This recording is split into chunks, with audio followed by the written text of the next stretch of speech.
Hello po sa inyo, Sir Bob, pati na sa mga nakikinig. Taong 2022 po ako naging fan ng channel nyo. Hilig ko po ang pakikinig ng mga horror stories, lalo na kapag nasa trabaho ako.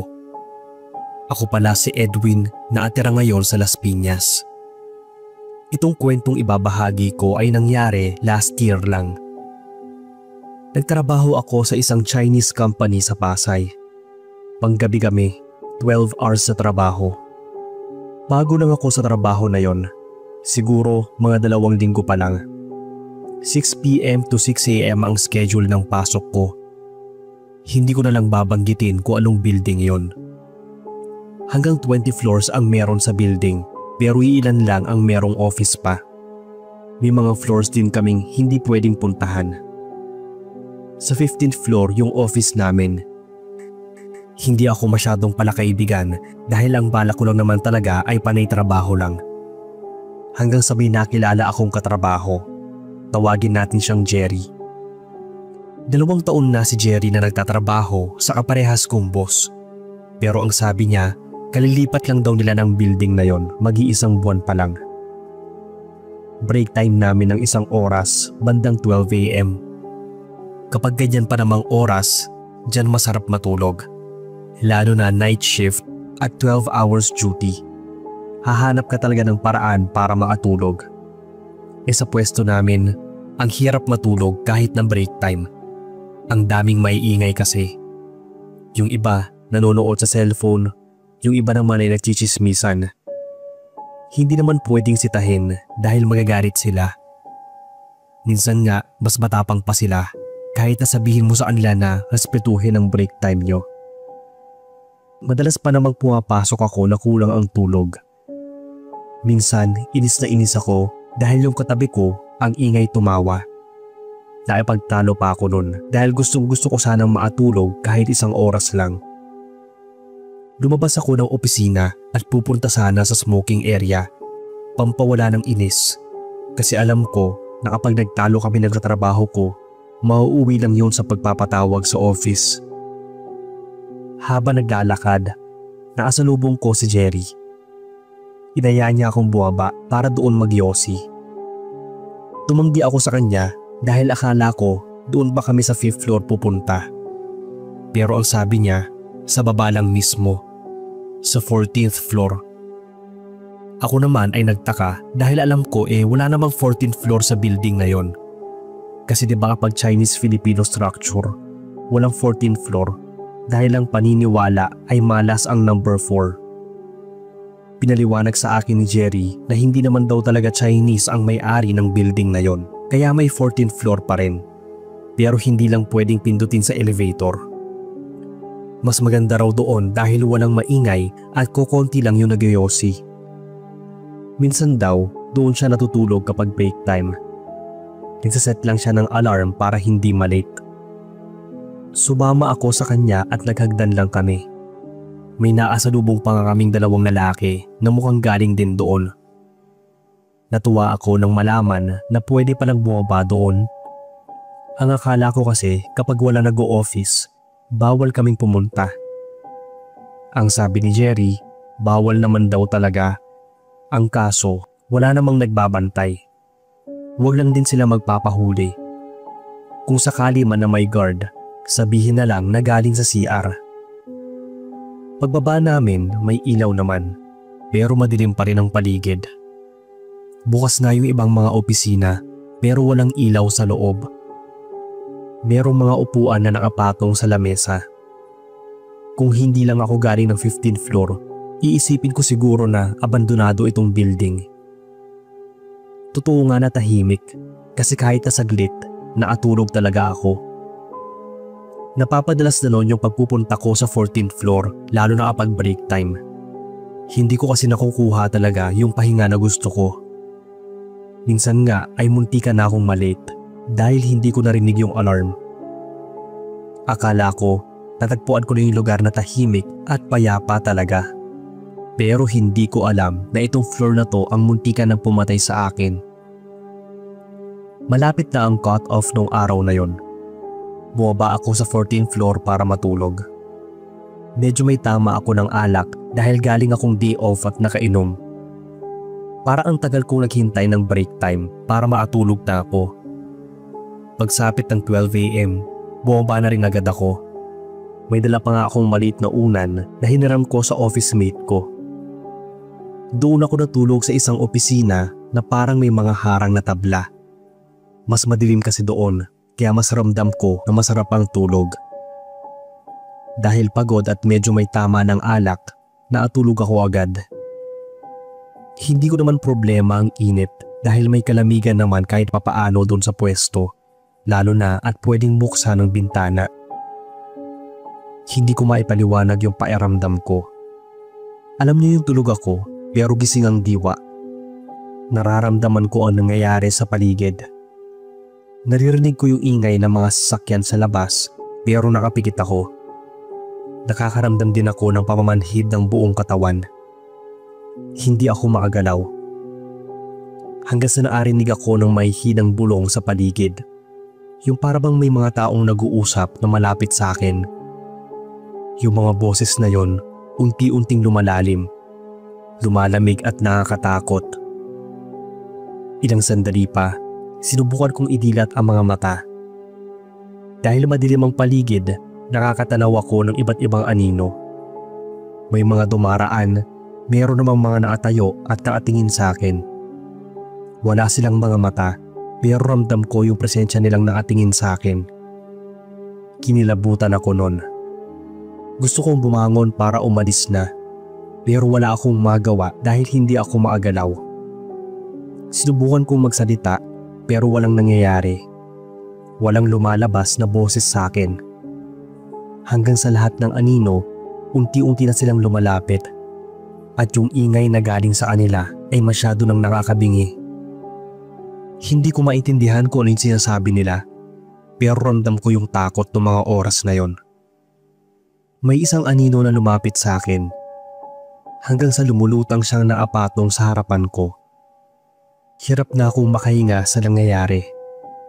Nagpatuloy lang yon na para bang kinukuha niya yung lakas at kaluluwa ko. Hindi ko na alam ang gagawin. At iniisip ko na nga na baka yun na rin yung kamatayan ko. Alam kong walang ibang makakakita sa akin doon dahil wala namang gaanong tao na nagpupunta sa pinagtutulugan ko. Yung smoking area at CR, doon pa sa kabila. Wala rin namang maghahanap sa akin ng ganitong oras maliban na lang kung oras ang trabaho. Pero iniisip ko na baka hindi na ako umabot ng ganoong oras at makita na lang nila akong wala ng buhay. Pinilit kong makawala pero walang nangyayari. Mas lalong umiingay lang. Kasabay ng mga boses nila ang ingay ng kalsada. Hanggang sa bigla na lang may humila sa akin at pinaghahampas ako. Bigla akong nagising at habol ang paghinga. Para akong nalunod, pawis na pawis. Ilang sandali pa, napatingin ako sa paligid. Wala na yung anino na kanina pang naamasid sa akin. Nagsalita rin yung guard at pinagsabihan ako na bawal ako roon. Binabangungot daw ako. Mabuti na lang daw at narinig niya yung ingay ko dahil kung hindi, baka hindi na ako magising pa. Simula nun, hindi na sila nagpapapunta ng kahit na sino sa 14th floor. Kapag nahuli raw ang sino man ay may penalty na.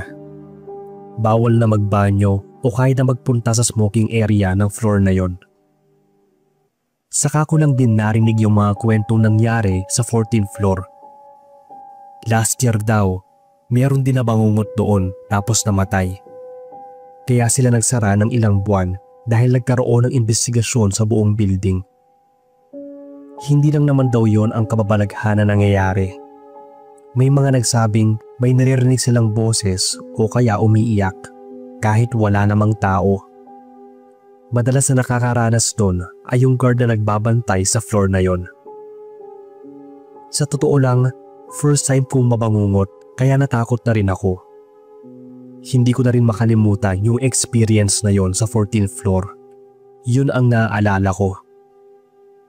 Ngayon ay 1 taon na ako nag-work dito sa office na to sa Pasay. At hindi na ulit ako nagpunta sa 14th floor simula nung gabi na yon. Hanggang dito na lang Sir Bob ang story ko. Sana ay may oras kayo para mabasa.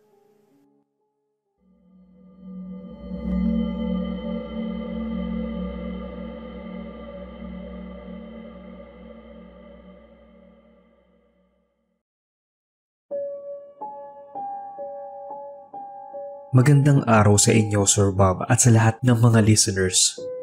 Tawagin niyo na lang akong June, taga La Union.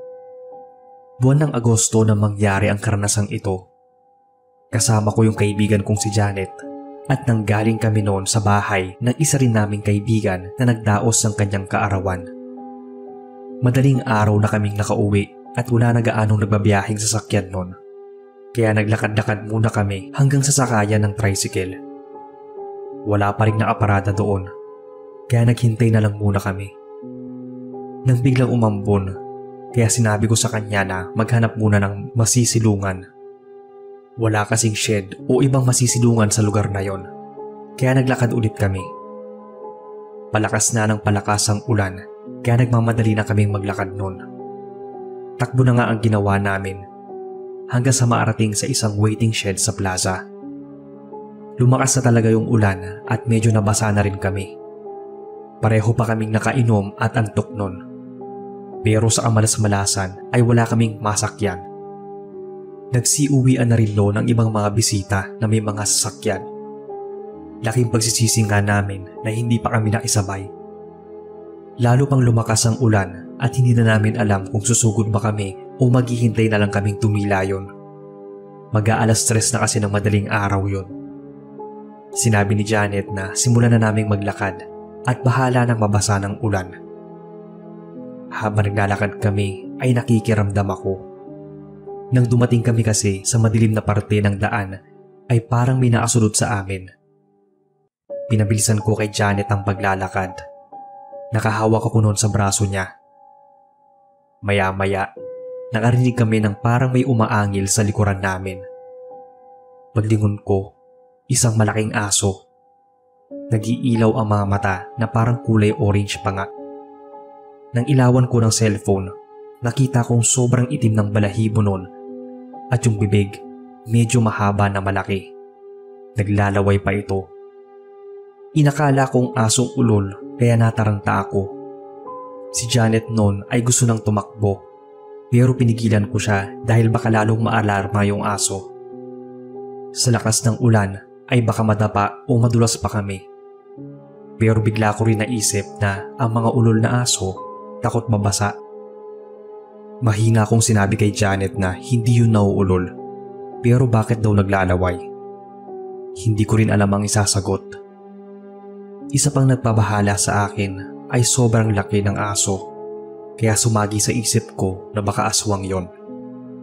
Sinabi ko kay Janet na baka nga aswang at kanina pa kami sinusundan. Sabi niya ay tumakbo na kami, sabay hila sa akin noon. Wala na rin akong pakialam kung madapa o madulas ako. Ang importante ay matakasan namin yon. Napalingon ako saglit at napansin kong wala ng asong sumusunod sa amin. Huminto ako dahil sa sobrang hingal. Sinabi ko sa kanya na hindi naman sumusunod. Natawa pa ako dahil para na kaming mga basang sisiw. Pero ganoon na lang ang hilakbot ko noon nang mapatingin ako sa may unahan ng dinadaanan namin. Medyo nanlalabo pa nga yung mga mata ko dahil sa basang-basa ng ulan ang muka. Madilim pa naman sa bahaging yon, pero naaaninag ko ang nagliliwanag na parang apoy na pares ng mga mata. Andoon na sa unahan namin yung aso. Bigla kaming napahinto. Alam kong takot na takot na rin si Janet. Naiinis na rin ako sa sarili kung bakit hindi agad kami umuwi ng maaga. Kaya nasa kalsada kami ng alanganing oras at basa pa ng ulan.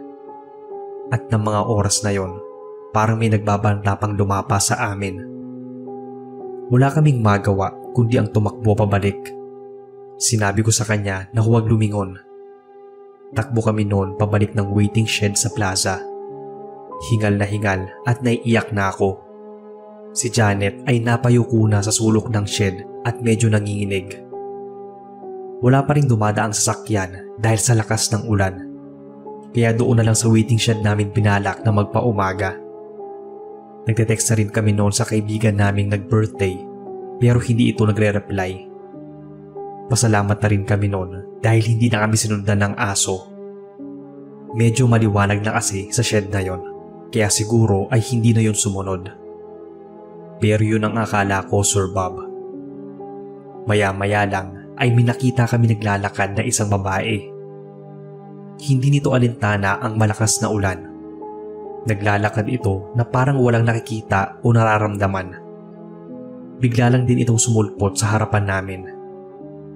Tatawagin sana yon ni Janet pero pinigilan ko siya. Ang creepy kasi ng datingan ng ale. Unang pumasok sa isip ko ay baka baliw yon at baka kung ano pang gawin sa amin.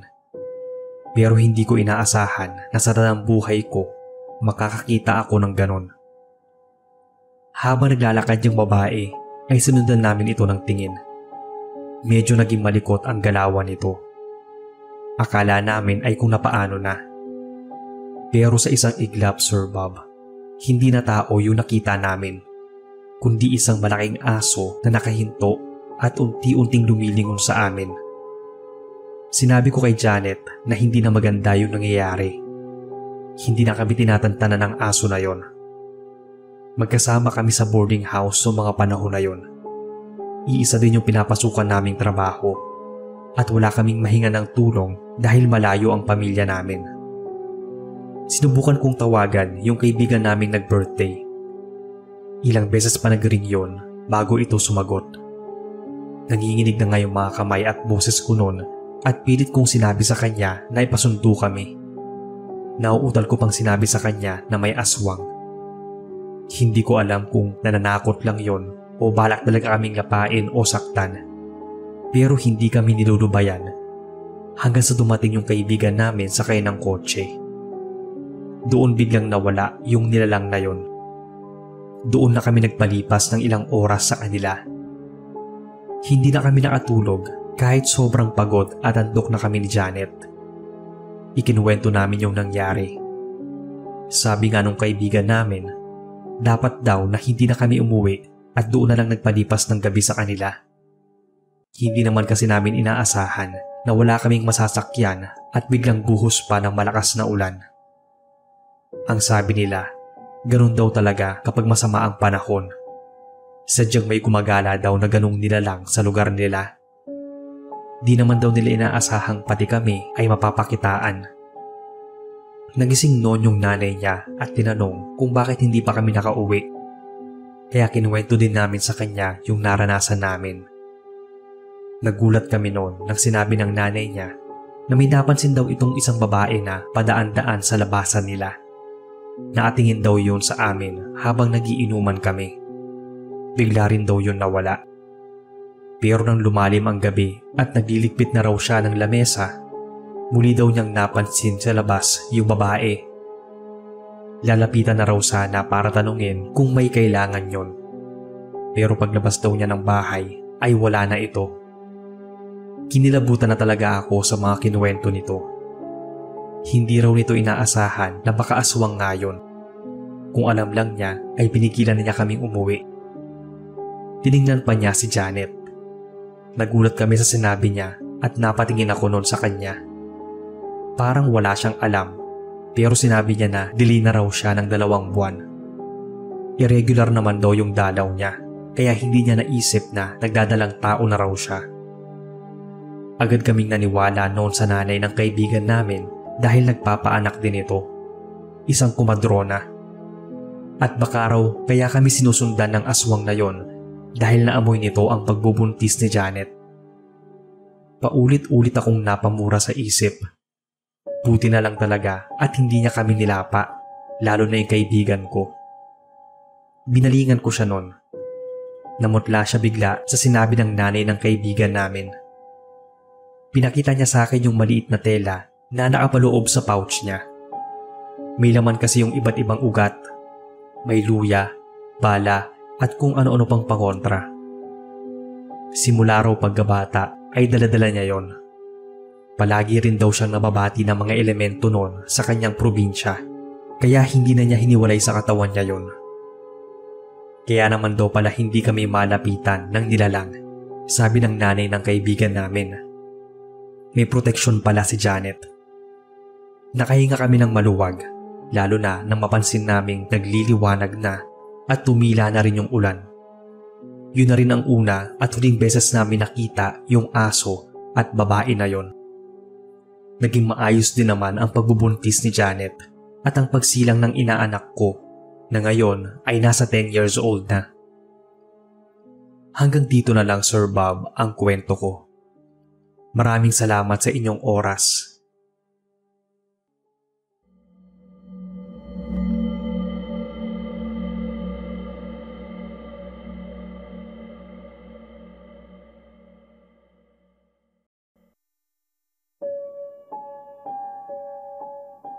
Magandang araw po sa lahat. Tawagin na lang akong Victoria, isang OFW ngayon sa Malaysia.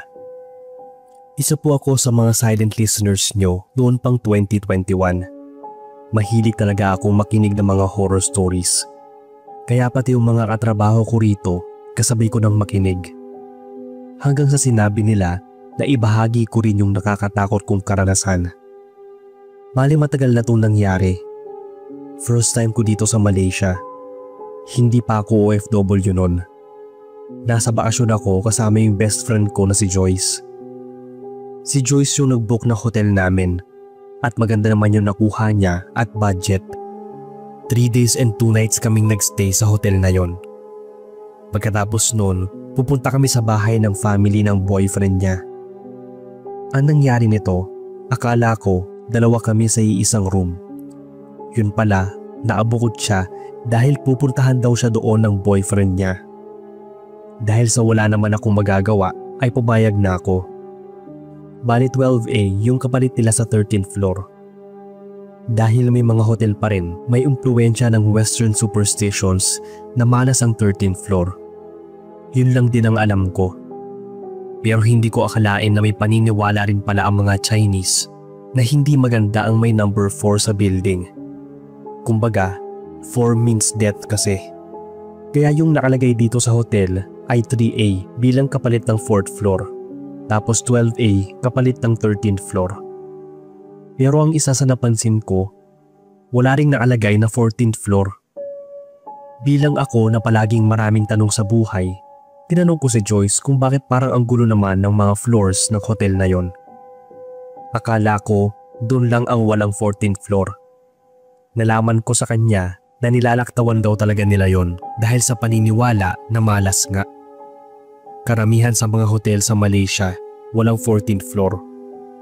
Kung sakali mang meron ay hindi yon sinasabing 14th floor at mag-i-skip ng numbering. O hindi kaya, di na yun ginagamit. Maliban na lang kung gagawing tambakan. Dahil ang pagkakabasa pangaraw ng 14 sa Chinese ay parang gustong mamatay o kamatayan din. Kaya hindi yun pasado sa feng shui. First time kong marinig na may ganong paniniwala. Natawa pa nga ako nun kasi inisip ko na kung ano-ano na lang talaga ang pinaniniwalaan ng ibang lahi. Nung araw na yon, gumala kami. Nakauwi na kami ng gabi tapos punta na sa kanya-kanyang room. Dumating din kasi yung boyfriend niya. Kalagitnaan noon ng gabi, nagising ako. Nagulat kasi ako sa kalabog na narinig ko mula sa taas. Tapos naarinig pa ako ng parang nagbubuhat ng gamit. Medyo naistorbo talaga yung tulog ko dahil nga pagod buong maghapon. Hindi na ako nakatulog dahil doon. Kaya ang ginawa ko ay nag-scroll na lang ako sa phone ko. Hanggang sa may makita akong pagkain. Nakaramdam ako ng gutom kaya lumabas muna para bumili sa isang convenience store. Gusto ko sanang isama si Joyce pero alam kong tulog na siya kaya mag-isa na akong lumabas. Wala akong kasabay sa elevator. Pinindot ko ang ground floor. Pero sa halip na bumaba, umakyat yon. Inisip ko na may sasakay. Pero nagulat ako na bumukas yon sa isang floor na wala namang pindutan sa elevator. Hindi naman yun sa 12A or sa 15th floor. Naghintay pa ako saglit, baka biglang may pumasok. Pero wala namang tao. Madilim din doon kaya wala akong maaninag na kahit ano. Nang isarado ko, muli na namang bumukas. Inisip ko na baka may nanloloko sa akin, pero wala talagang tao kahit tignan ko.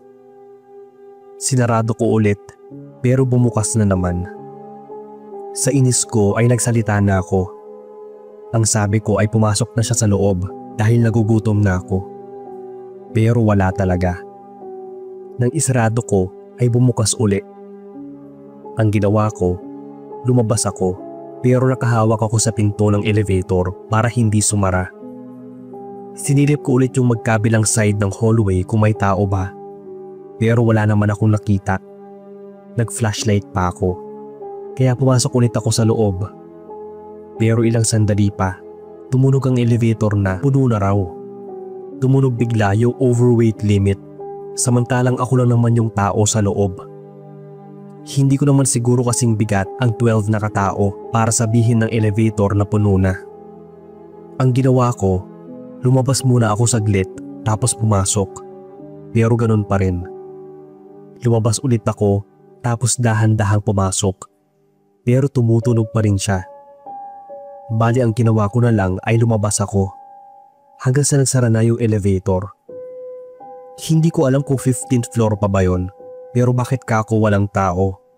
Wala kasing floor number na naka-indicate doon sa screen. Hinihintay ko yung elevator na bumaba hanggang sa ground floor, tapos unti-unting umakyat. Pero di yun huminto sa pwesto kung nasaan ako. Pagpunta sa 16th floor, bumaba ng 3rd floor. Pinindot ko ulit para sana makaalis na ako doon sa floor na yon na hindi ko naman alam. Pero habang naghihintay, nakarinig ako ng boses mula sa likuran ko. Napatalon at napasigaw pa nga ako sa gulat. Pero paglingon ko ay wala namang tao. Akala ko may nantitrip na sa akin, kaya nagsalita ako at nagtanong kung sino yon. Wala rin naman akong nakikita kahit na may flashlight ako. Sa takot, pariin kong pinindot yung elevator, pero hindi yun umiilaw. Ibig sabihin, hindi ako mapupuntahan sa floor na yon. Sinubukan ko naman tawagan yung kaibigan ko, pero hindi siya sumasagot. Alam kong mahimbing na yung tulog niya.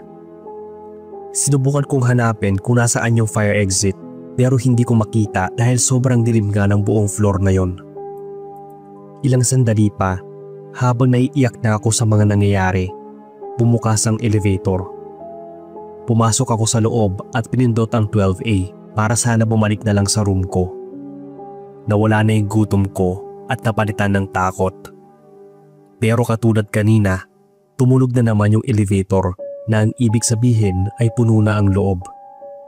Nagmumura na ako nun dahil sa takot. Pati kamay ko namamawis na nga. Kasi hindi ko alam kung bakit yun nangyayari. Kung haunted ba yung hotel na yon o baka may mga multo na akong kasama.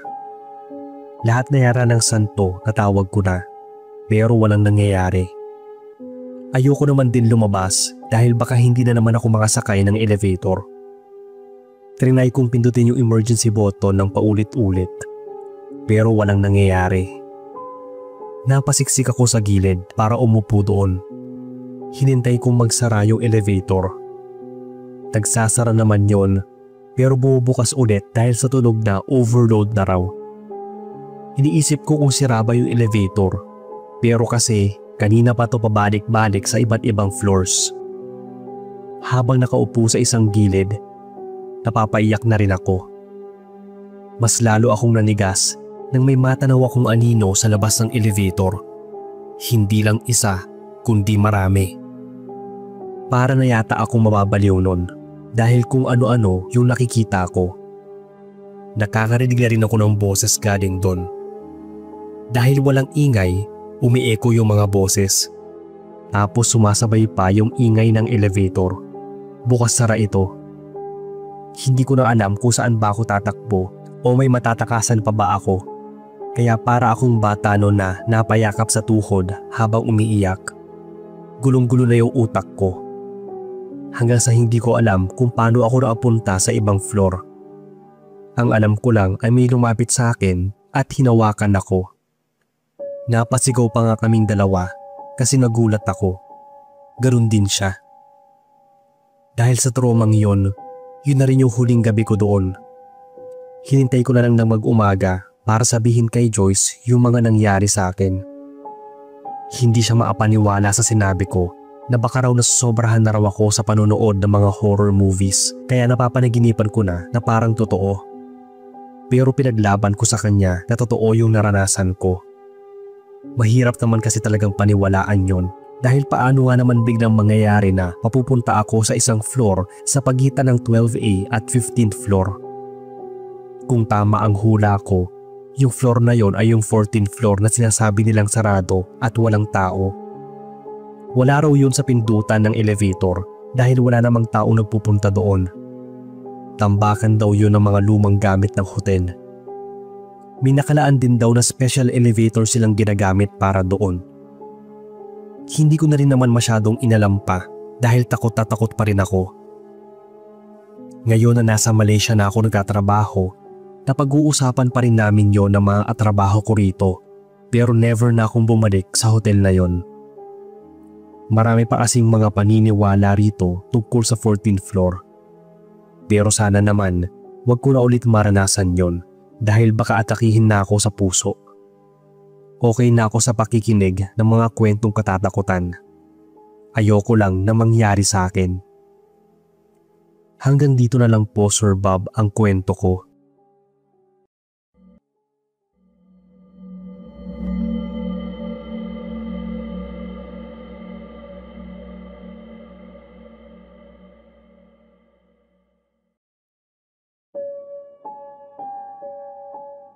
Hello po sa inyo, Sir Bob.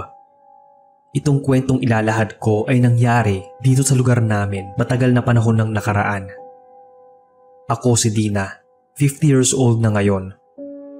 Kami ng anak ko na listener nyo rin ang nagtulong para isulat itong kwentong experience ko. Taga Baguio ako. Naging libangan na nga namin ang makinig sa mga kwento nyo at iba pang mga kwentong katatakutan. Natutuwa nga ako kapag may naririnig akong kwento tungkol sa Baguio. Naisip ko na pwede rin pa magbahagi sa inyo itong karanasan ng pamilya namin na maaaring sa paglipas ng panahon ay mapapainggan din ng magiging apo ko. Ang pangyayaring ito ay habang buhay nang nakatatak sa isip ko. Nagbigay ng trauma at bangungot sa aming naninirahan malapit sa mga nadaanan ng landslide. Taong 1990. Bata-bata pa ako noon, nasa 3rd year high school, nang magkaroon ng landslide dito sa lugar namin. Simula ng hapon, dumaan ng gabi, inabot ng umaga ay walang tigil ang pagbuhos ng malakas na ulan. Abot na ang kaba ng mag-anak namin noon dahil alam naming hindi magandang senyales ang walang tigil na pagbuhos ng ulan. Ramdam namin na magkakaroon talaga ng landslide. At hindi nga kami nagkamali. Magmamadaling araw noon ay nagkaroon ng ilang segundong paglindol at sumunod noon naarinig naman kami ng malakas na pagguho ng lupa mula sa bundok. Ang plano naming paglisa ng bahay ay naudlot dahil nga tuluyan ng bumagsak yung lupa sa lugar namin. Nagiiyakan na nga kami noon sa takot at kaba na madaganan o maiagos na rin pababa ang bahay namin. Pero sa awa ng Diyos ay hindi ito nabagsakan ng lupa. Sa kabila nun ay nagdalamhati naman kami. Nang makita namin na ang ilang bahay sa di kalayuan ay hindi na namin matanaw, kundi isang napaalaking tumpok ng putik ang nabungaran namin. Napalahaw kami noon ng iyak sa sobrang awa sa nadaganan ng lupa. May narinig din kami mga pag-iyak na di namin alam kung saan nagmumula. Ayoko nang balikan yung masakit na alaalang yon. Pero gusto ko ring ipaabot sa mga nakikinig na pagkatapos ng trahedyang yon ay ang katakot-takot din na pagpaparamdam sa lugar namin. Halos gabi-gabi ay nakakarinig kami ng pag-iyak. Mula sa bata, matatanda at kung kanino man nanggagaling ay hindi namin alam. Basta nakakaawang nakakahilakbot dahil alam mong hindi na buhay ng mga tao ang nadidinig mo. Nagkwento ang kuya ko noon nang minsang lumabas daw siya ng gabi ay may nakita siyang nakatayo doon mismo sa lupang bumagsak. Alam niyang delikado yon kaya sinigawan niya raw na umalis ito doon. pero bigla na lang daw naglaho yun. May mga gabi din na kapag malakas ang ulan ay makakarinig kami ng nagiiyakan. Sunod nun ay umaalulong ang mga aso. Nakakadurog ng puso yung iyak ng bata, yung biglang pagsigaw ng tulong na nanggigising sa mahimbing mong tulog. Hindi ko mailarawan ang nararamdaman ko ng mga panahon na yon. Kung takot ba, pagkaawa, o nagigilty dahil wala kaming nagawa, samantalang kami ang ligtas. Hanggang nga sa pagtanda ko ay daladala ko yung guilt na yon, na sana man lang ay may nagawa ako. Sumunod na taon noon, 1991, ay lumipat na kami ng bahay. Hindi namin nakayanan yung nararamdamang kaba tuwing umuulan ng malakas. Ayaw na naming maulit pa ang nangyari at hindi rin namin sigurado kung sa susunod ba ay makakaligtas pa rin kami dun sa area na yon. At higit sa lahat, hindi na rin namin makayanan ang mga pagpaparamdam. Habang nadidinig namin ang iyak ng mga nagdadalamhating kaluluwa, ay parang dinudurog din ang mga puso namin. Sobrang sakit sa pakiramdam, lalo na kapag naalala ko yung mga batang dating nakatira doon. Ang tanging naitulong na lang namin noong mga oras na yon ay ang ipagdasal ang mga kaluluwa nila na sana ay matagpuan na nila ang liwanag at kapayapaan. Hanggang dito na lang, Sir Bob, ang kwento ko. Sana ay mabasa nyo at marinig namin itong kwento sa channel mo. Pagpalain pa sana kayo.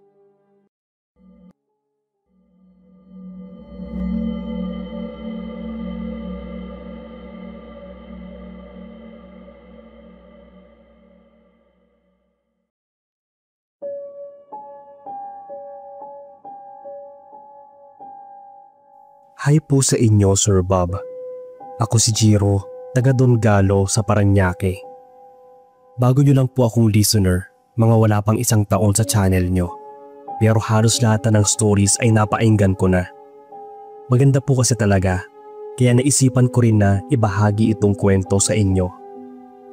Nangyari to nung nakaraang taon lang. Isa akong delivery rider sa isang Chinese restaurant noon. Marami kaming pinapadalhan ng pagkain dito around Metro Manila dahil dito ang maraming Chinese, lalo na yung mga Pogo companies. Nagkaroon ng Pogo ban nung taon na to dahil sunod-sunod ang raids. Maraming Chinese ang napaalis ng bansa at marami namang nagtatago pa. Itong isang kondominium na to, andoon nakatago ang mga Chinese. Ayoko nang sabihin kung anong kondo yon. Pero isa yon sa may maganda at malaking kondo around Metro Manila. Madalas na sa Tower 3 ako nagdadala ng pagkain dahil andoon talaga yung mga Chinese.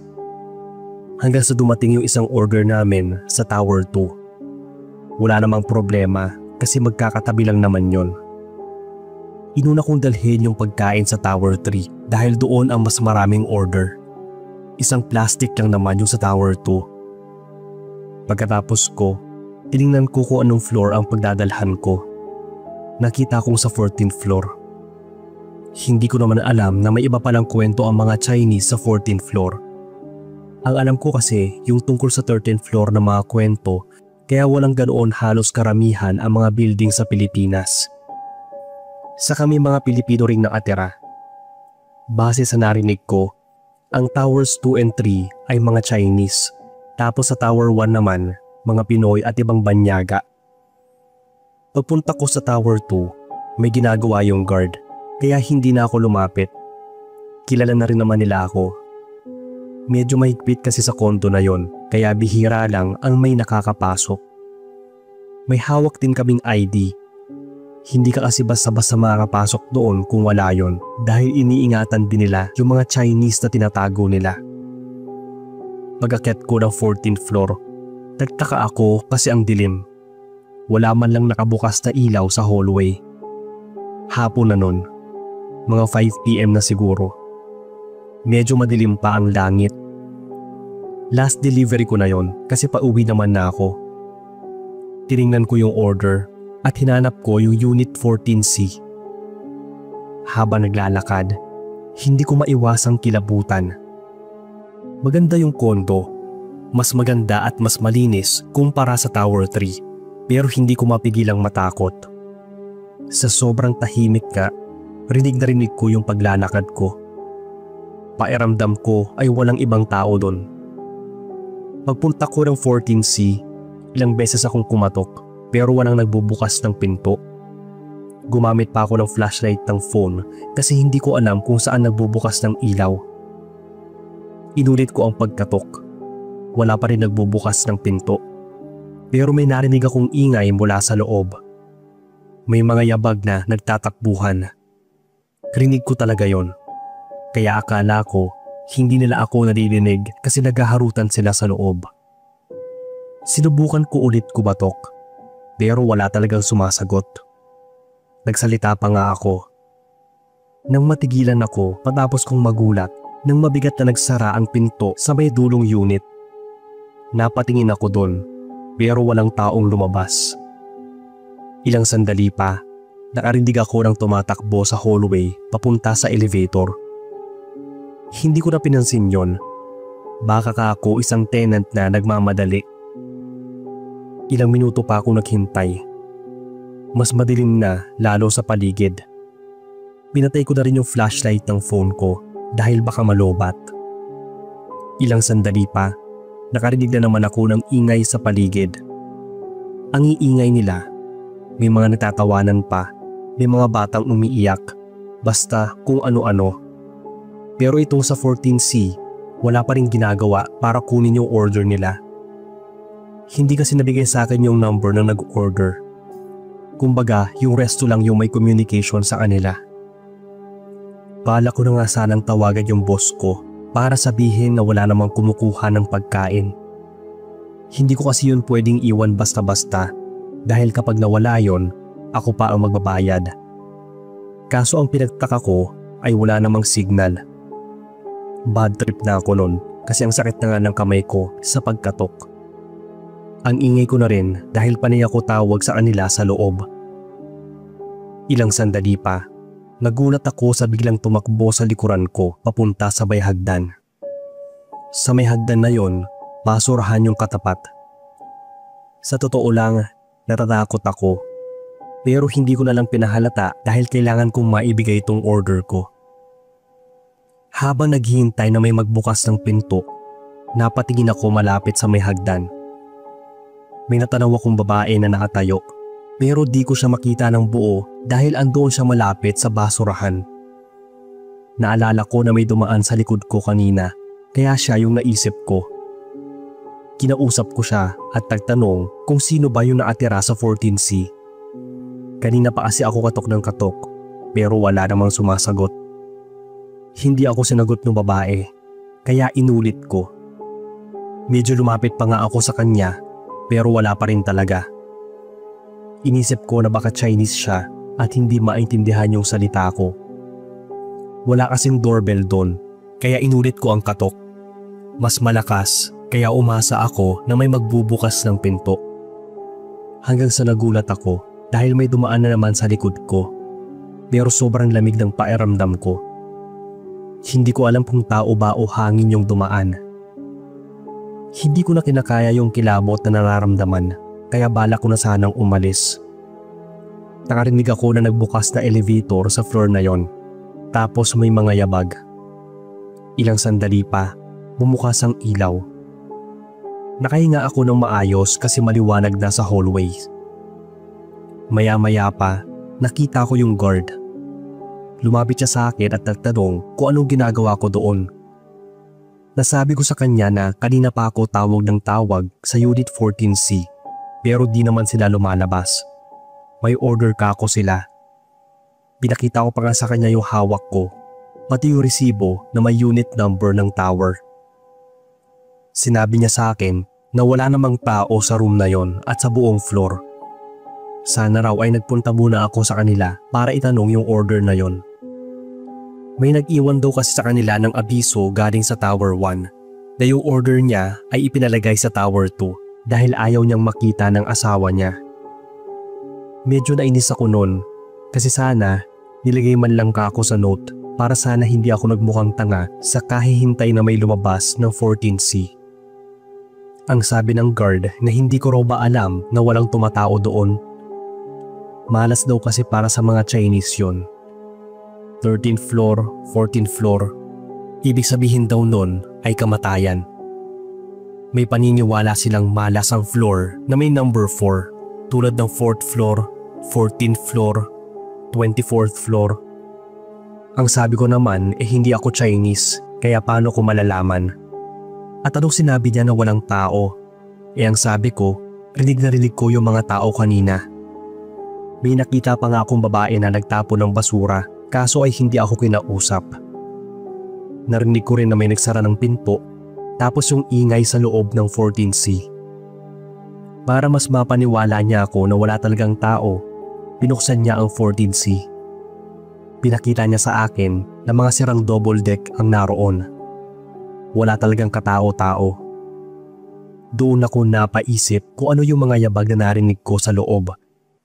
Yung ingay ng mga bata, matatanda at kung sino. At yung babae sa may basurahan sa may hagdan. Hindi agad sinagot ng guard yung tanong ko. Buwabaraw muna kami bago niya ipaliwanag. Matagal na raw walang tao sa floor na yon. Pero siya mismo bilang guard na nagbabantay doon, naranasan niya yung mga naranasan ko. Meron talagang maririnig na naglalakad na tao.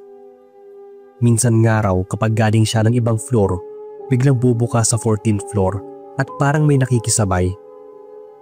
Yung babae raw na nakita ko sa may basurahan sa hagdan, baka yung daw yung kaluluwa nung babaeng pinagsamantalahan sa floor na yon noon at sa may basurahan natagpuan yung bangkay nito. Hanggang 10th floor lang daw ang may tao doon, kaya kapag lumagpas na doon ay bakante na. Pero sa 14th floor ang may pinaka nakakatakot. Simula nun, hindi na ako kumukuha ng order sa Tower 2 kahit pa sabihin na sa ibang floor yon. O kaya pinapababa ko na lang sila sa lobby para kunin yung mga order sila. Hanggang ngayon, naaalala ko pa rin yung nangyari sa akin. Tapos yung kondo pa ng pinsan ko sa Pasay ay nasa 14th floor. Kaya kapag pinupuntahan ko siya, naaalala ko yung nangyari sa akin sa trabaho. Hindi ko talaga alam na may paniniwalang ganon ang mga Chinese. Kaya pala kahit sa Tower 3, wala akong nadalhan ng order sa 14th floor. Nakakatakot lang na iba-iba pala ang mga kwento at paniniwala ng iba't ibang lahi. Mas okay na ring sundin yung ilan lalo kung wala namang mawawala sa'yo.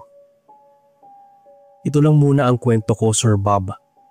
Keep up the good work dahil meron pa akong ikukwentong ibang karanasan ko naman sa susunod.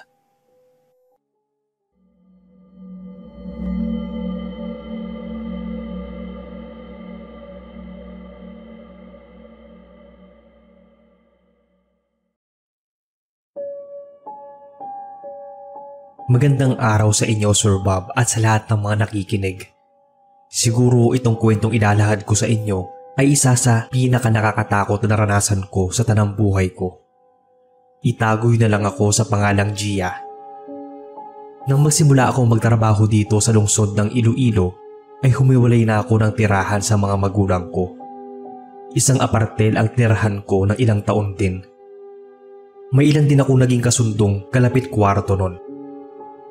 Noong bago pa lang ako, ay may narinig akong usap-usapan na may nagmumultong araw sa gusali namin. Meron daw mismo sa hallway at meron din nagpapakita sa rooftop kung saan nagsasampay ang karamihan ng mga naninirahan doon.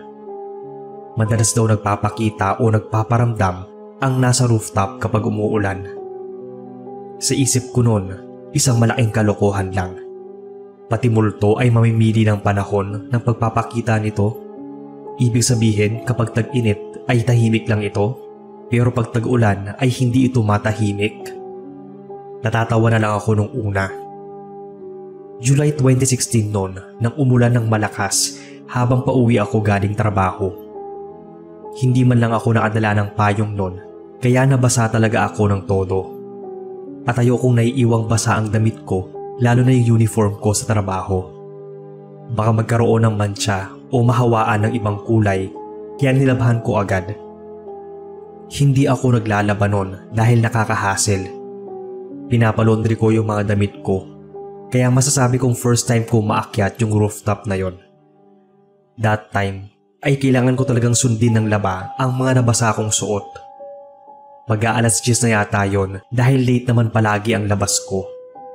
At dahil tinawanan ko lang naman ang kwento nila tungkol sa rooftop, ay wala sa isip ko yon nang umakyat sa rooftop para magsampay. Tapos, never kong in-expect, Sir Bob, na isa yon sa mga araw o gabi na makakaranas ako ng kababalaghan. Sabi nga nila, sa buhay natin, minsan talaga ay makakaranas tayo ng kakaiba. At tingin ko, yun na yung moment na yun. Habang isa-isa kong sinasampay ang mga labahin, bigla na lang ako nakarinig ng humihikbi. Napatingin pa ako sa paligid. Wala naman akong kasama sa rooftop noon at di ko naman agad maririnig yung iyak na yon mula sa kwarto nila dahil sementado ang rooftop. Naisara ko pa nga yung pinto. So ang sabi ko, saan manggagaling yung hikbi o iyak na yon gayong malakas din ang buhos ng ulan? Dinedma ko na lang. Nang babalik na sana ako sa baba, parang naramdaman ko na lang na may dumaan sa likuran ko. Nagsitayuan ang mga balahibo ko sa batok. Ramdam ko kasi na may tao sa likod ko. Pero alam ko din na wala akong kasama noong mga oras na yon. Ang sabi ko pa nga ay hindi ako lilingon. Pero nanginig yung mga kamay ko noon na hahawak ng doorknob ng pinto. Kahit yung tuhod ko, nanlalambot na rin. Naramdaman ko sa batok ko na parang may nakatingin sa akin. Bigla na lang na parang may huminga sa batok ko o sa may bandang tenga. That was the moment I knew I fucked up. Yan talaga yung linya ko noon nang bigla akong lumingon. Yung tili ko parang naiwan sa lalamunan ko. Nakailang subok pa ako pero walang boses na lumabas. Kitang-kita ko na may isang babaeng nakaputi na basang-basa ng ulan. Yung buhok nito ay sobrang haba na nakatakip sa muka. Napaatras ako at napautal at sinabi na hindi nakakatawa yung biro nila. Yan yung unang pumasok sa isip ko na may nantitrip sa akin dahil alam nila na hindi ako naniniwala sa mga multo na yan. Pero napatunayan kong multo nga ang nakita ko dahil pagkurap ko ay wala na ito sa harapan ko. Hinanap ko pa nga sa buong rooftop at alam kong parang tanga din dahil nagpaulan pa ako. Sabi ko, oras na para makita ko ang may gawa nun at ihuhulog ko talaga. Pero syempre biro lang yon. Kaso, wala talagang tao bukod sa akin. Kaya naman napakaripas na ako ng takbo papunta ng unit ko. Muntikan pa nga akong madulas sa sobrang pagmamadali ko. Hindi ako pinatulog ng takot na yon. Parang nakikita ko kung saang parte ng kwarto ko yung babae. Nanginginig pa nga yung iyak nun. Mag-uumaga na nang makatulog ako. Buti at tanghali pa naman yung pasok ko nun. Ang himbing na tulog ko, lalo na at walang humpay ang pagbuhos ng ulan. Nagising na lang ako nun dahil parang may naamasid sa akin. Madilim pa rin yung kwarto dahil sa kurtinang nakatabing sa bintana. Pagdilat ko, para akong aatakihin sa puso. May nakatayong tao sa may sulok ng kwarto. Napabangon ako bigla. Daig ko pa nga yung naanimpungatan sa pagkataranta. Pagbangon ko ay wala naman yon. Paulit-ulit ako nagtanong kung sino yon at kung bakit nasa loob yon ng kwarto ko. Malinaw kong nakita yung figura ng babaeng nakatayo sa sulok. Tapos bigla na lang naglaho. Nagmadali akong naligo noon at pumasok ng trabaho. Hindi na muna ako umuwi ng apartel. Umuwi ako sa bahay ng mga magulang ko. Mga 2 gabi din ako nakituloy doon pero nahirapan ako kasi malayo ang biyahe at gabing-gabi na ako kung makarating doon.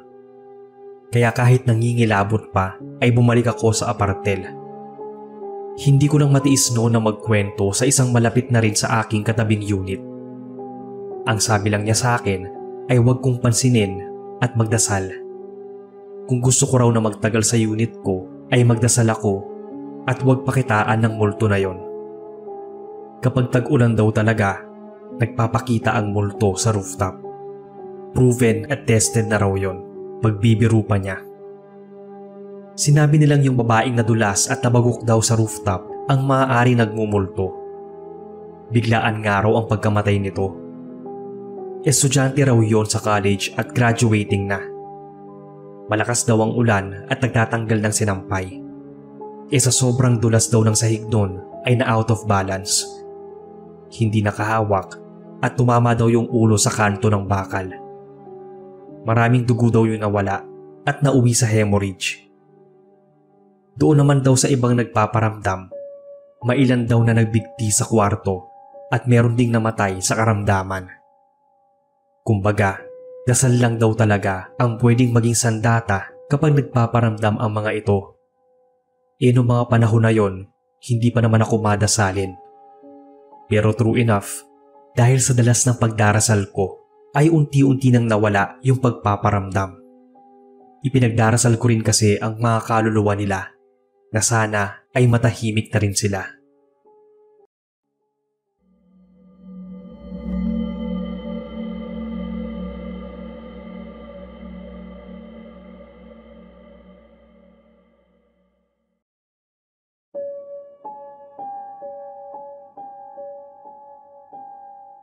Hello sa inyo, Sir Bob, at sa lahat ng tumatangkilik at nakikinig sa inyong channel.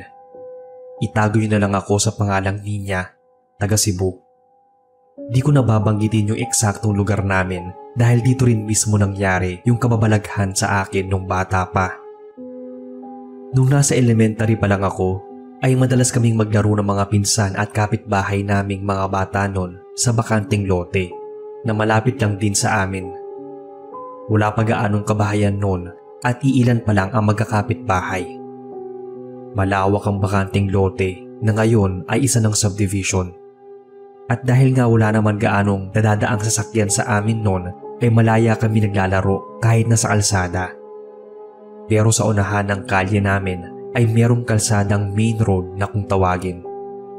Nadadaanan na ito ng mga sasakyan at kahit na ng mga malalaking sasakyan. Nakakrus ang daang yon o intersection. Ibig sabihin, may daang pa north-south at east-west. Kaya prone talaga sa aksidente. Palagi kaming pinagsasabihan na iwasan namin maglaro o magpunta doon dahil nga sa delikado ang daan. Pero dahil nga mga bata pa, ay na-curious kami kung bakit kami pinagbabawalan. Hindi naman kami naglalaro doon pero nagpupunta kami para lang magmasid-masid ng mga dumadaang kotse. Paggabi naman ay wala na gaanong dumadaan doon. Kaya minsan isang gabi, mga bandang alas 7 siguro, ay nagpasya kaming mga kalaro ko na mamasyal-masyal doon. May burol noon sa isang kapitbahay at andoon ang mga magulang namin, kaya naatakas kami noon. Sabi namin ay saglit lang kami. May nakapagsabi kasi sa amin na maganda ang tanawin doon kapag gabi.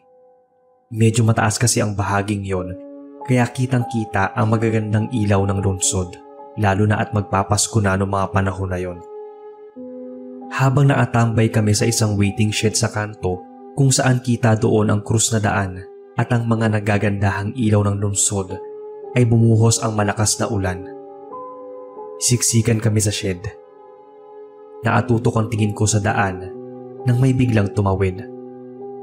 Sakto namang may paparating noon na sasakyan kaya napatayo ako at napasigaw. Mababangga kasi yung tatawid. Pero ganoon na lang yung gulat ko na parang tumagos lang yung sasakyan dito. Biglang nawala sa paningin ko yung tumawid. Tinanong ko sila kung nakita ba nila yung tumawid. Wala raw silang napuna at malakas kasi ang ulan. Sino naman daw ang tatawid doon sa daan? Di mababasa lang siya.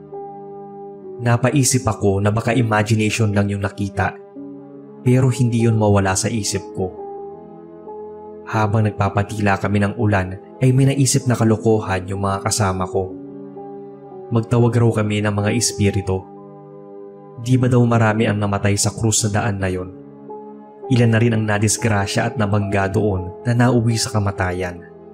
Kaya siguro sinasabi nilang maraming nagpaparamdam doon sa lugar. Sa sinabi nito ay agad akong kinilabutan. Naalala ko yung nakita ko na parang tumagos lang. Baka nga multo na yon. Pero hindi ko na kinuwento dahil wala naman sa kanila ang nakakita. Tumahimik na lang ako noon at hindi na sumali sa kanila. Patila na ang ulan at niyaya ko na silang umuwi.